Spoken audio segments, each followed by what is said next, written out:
যার ছায়া পড়েছে মনের আয়নাতে, সে কি তুমি নও?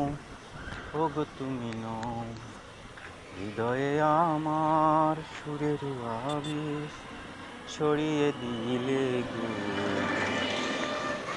আমার ছায়া আমার সাথে সাথে চলছে।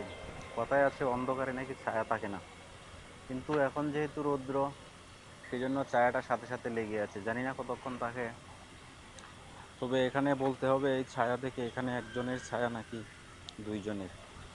বাম পাশে যদিও ভিডিও এখানে পোর্ট্রেট হয়ে যাওয়াতে কিছুটা কেটে গিয়েছে, তারপরও মাঝে মাঝে ছায়াটা দেখা যায়, আর সেই ছায়াই আজ আমার সঙ্গী। তো দেখা যাক ছায়া কতক্ষণ থাকে। ভালো লাগছে, মুক্তাগাছার দিকে যাচ্ছি, সবাই দোয়া করবেন।